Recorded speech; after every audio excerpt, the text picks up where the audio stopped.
Tage sind randvoll gefüllt mit Abenteuer und sind nur so am Nils Holgersson vorbeizogen.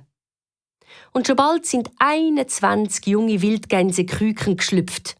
Der Martin hat jetzt eine grosse Familie mit 6 Jungen gehabt, die alle hinter den Daunen fein hergewatschelt sind.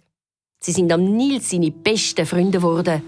Jo, mir geht's gut hier im Sommertal, hat der Tümmling jeden Abend vor dem Einschlafen gedacht.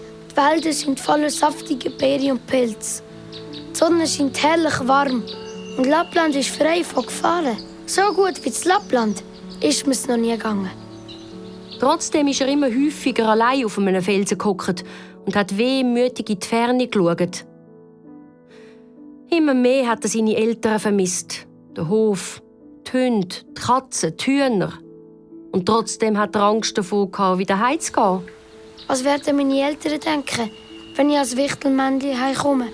Plötzlich hat Nils Holgersson gewusst: Ich wünsche mir nichts sehnlicher, als wieder ein Mensch zu werden.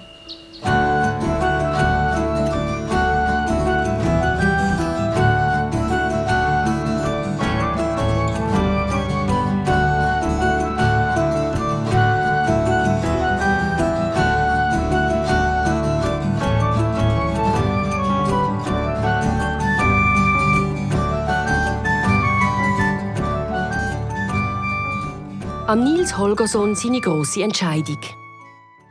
Der Sommer in Lappland hat sich am Ende zugeneigt. Die ersten Schneeflocken sind vom Himmel getanzt und haben alles unter eine weisse Decke gebettet.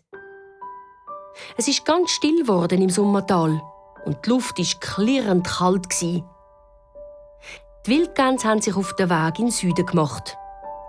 Auf einem Felsvorsprung hoch über dem Meer haben sie zum Schlafen Halt gemacht. Tief in der Nacht hat Nils gehört, wie jemand seinen Namen geflüstert hat. «Nils, Nils, wach auf!» Es war Daka, die ihn ganz sanft mit ihrem Schnabel angestupst hat. Der Nils hat sich noch den Schlaf aus den Augen blinzelt, wo sie mit geheimnisvoller Stimme gesagt hat: «Wir 7 Älteste wollen heute Nacht aufs Meer rausfliegen. Willst du uns begleiten?» Noch ganz schlaftrunken hat Nils Holgersson der Leid ganz Akka seine Arme um den Hals geschlungen. Sie hat ihn lautlos in die Weite vom Meer rausgetragen. Der Mond hat alles in ein silbriges Licht getaucht und die Sterne haben auf der ruhigen Welle glitzert wie Edelsteine. Unter ihm hat Nils leislich gehört das Meer rauschen. Schlussendlich sind die 7 Ältesten auf einer kleinen Insel gelandet.